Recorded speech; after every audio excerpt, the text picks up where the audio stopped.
2015 Mustang Gt.5.0 with performance package.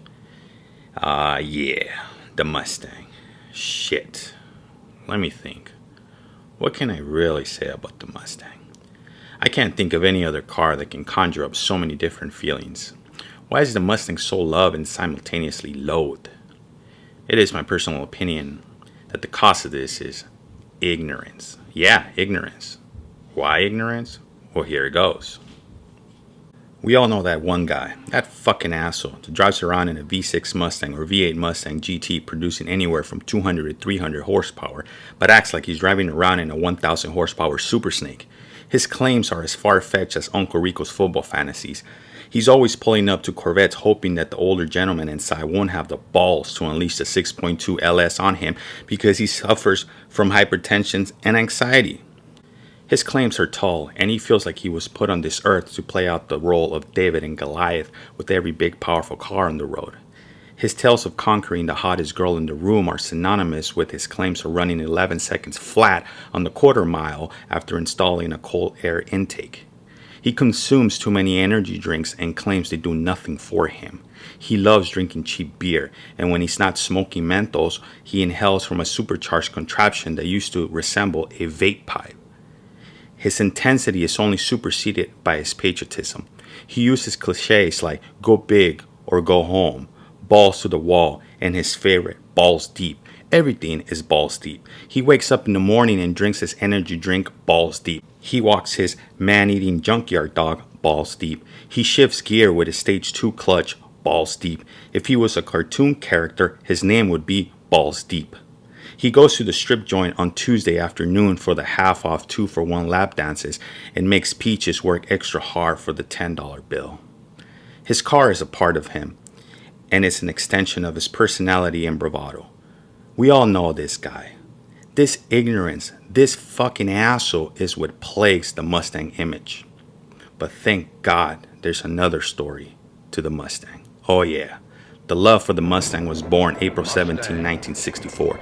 It was built with pride in Dearborn, Michigan, and by 1965 the Mustang was the automaker's most successful launch since the Model A. The Mustang was so revolutionary that it created the pony car class of the American automobile. They were affordable, sporty coupes with long hoods and short rear decks, and gave rise to competitors such as the Chevy Camaro, Pontiac Firebird, Plymouth Barracuda, and Dodge Challenger. The Mustang is also credited for inspiring the designs of coupes such as the Toyota Celica and the Ford Capri. Executive stylist John Nahar, who was a fan of the World War II P-51 Mustang fighter plane, is credited by Ford to have suggested the name. The Mustang drums up feelings of freedom and the open road. Hating on the Mustang is like hating on the American dream. The car has been at the center of greatness. Would we still reference Bullitt with Steve McQueen if it didn't have a badass Mustang in it? How about Jim Morrison driving through the California desert in a 1967 Mustang GT500 while listening to his own Riders on the Storm? I dare you to look at that car and try to feel nothing. It's impossible. The car is both classy and brutal. The lines look like they were chiseled in by Michelangelo himself. It's aesthetically pleasing to the senses, and it gives you a feeling of danger, freedom, and sexual desire. It's fucking beautiful. Growing up, I always knew the Mustang was special. My first experience was in 1991 when my neighbor, Gus, a degenerate fucking alcoholic, took me and my brother for a ride in a 1988 convertible Fox Body 5.0 Mustang. It's funny how life gets split up into before and after certain events. For me, an 11-year-old street kid, this was one of these events that changed my life.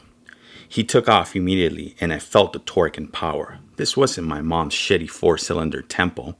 This fucking car hauled ass. I remember watching the high RPMs as he shifted gears around the corner. I felt excitement, bliss, happiness, pride, and if I had enough hair on my balls, I probably would have had a fat, throbbing boner. He only drove us around the neighborhood, maybe for a couple of miles, but he drove it hard enough for me to realize and say, holy shit, there's people daily driving this thing? This should be illegal. They should have a special driver's license or training or endorsement on your license to drive this fucking monster. When I stepped out of the Mustang, I looked at it, And I looked at Gus, that fucking degenerate alcoholic, and I automatically thought of him as the coolest drunk ever. The sound of it seared into my memory, and I couldn't stop staring at that car. I had the most respect an 11-year-old could have for anything at that point. It was inspirational. After that experience, nothing was ever the same. No car could ever feel as ballsy and brutal as that one Mustang did. Every time somebody claimed they had a cool, fast car, my brother and I would simply roll our eyes and say, "Yeah, right, your shit's weak compared to a 5.0. 4 years later, I turned 15, and my dad gave me a 1986 5-speed Supra. I loved that car, but I always had nothing but respects for the 5.0. Prom day came around, and I rented a 1997 Mustang GT convertible. At that time, they weren't 5.0s anymore. They were 4.6, and they were called Mustang GTs. I still loved them and respected them. That was the first time I drove a Mustang by myself. It was so fucking fast compared to anything else I had driven. I remember my date got mad at me because I was driving it like a maniac, with the top down, and I messed up her hair. I remember buying a brand new 2004 G35 coupe because a Mustang GT at that time was an embarrassment. Japanese cars with smaller motors were killing the Mustang. The era of 2000 to 2011 were bad years for the Mustang. I would have been the first to tell you that all Mustangs were garbage and they had lost their way. To me, the Mustang simply remained in my past as a cool car for its days. Not till the 2015 Mustang GT Premium Performance Package walked into my life did I realize things had changed.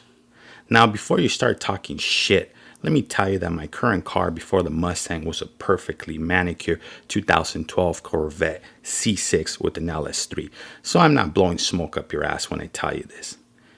Yes, after carefully weighing out the pros and cons, I had to admit that the Mustang was a much better car for me. This car excited me like nothing else that I could afford had. Holy shit, it's a fucking animal. Let me tell you about this Mustang. It comes stock with 435 horsepower. Yes, that's impressive. If you don't think so, look up how much power a 2010 Mustang GT had. It only had 310 horsepower. It comes with a new rear independent suspension. Now, this is a big deal because it's taken Ford 50 years for the Mustang to now acquire IRS. It also features a torsion differential and a 3.73 final drive ratio. This performance Mustang comes with 19-inch wheels and staggered size summer tires and 6-piston front Brembo brake calipers. Tires are Pirelli P0 summer tires, 255/40 ZR19, 96Y in the front, and 275/40 ZR19, 101Y in the back. This package includes 2 auxiliary gauges. They show oil pressure and vacuum. Ford says that the vacuum gauge is helpful for driving in a more fuel-efficient manner. Now, this is true, but how much gas are you really going to save with a 435 horsepower Coyote motor paired with a 3.73 rear end? Monitoring oil pressure helps when you're worried about it dropping, like when sustaining more than 1.0 G-force. The gauges are just fun to look at, especially when you nail the throttle and all the gauges go to the right. This particular Mustang was enhanced by Ford's Performance Racing parts, part number MFR3A-M8. It retails for $1,520. It includes front struts, larger anti-roll bars, dampers, springs, and toe links for the rear. This kit also includes new bushings, bump stop, and strut mounts. The new springs lower the car about an inch, so it looks pretty nice. This Mustang has a navigation system and a shaker stereo system. Brembo brakes are touchy, but you get used to them. The shifting is precise and strong, but not forgiving. It has cool little gadgets like launch control, line lock, and different driving modes like regular driving, sport driving, and track mode. It also allows you to switch steering wheel modes. The Recaro Seats took me a couple of weeks to get used to them, but now I love them. They hold you in place, and they're pretty cool. Shit, they're Recaros. They're badass seats. There's nothing I don't like about my Mustang. I'm very proud of it. It's assuring to know that America can create high-performance cars for average working people.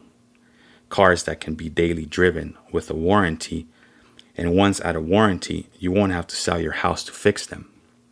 Maybe this is why European cars turn up their snobby noses at us. Fuck them. I love my 0 to 60 in 4.4 seconds working class 435 horsepower Mustang with Recaro seats and Brembo brakes. Thanks for watching.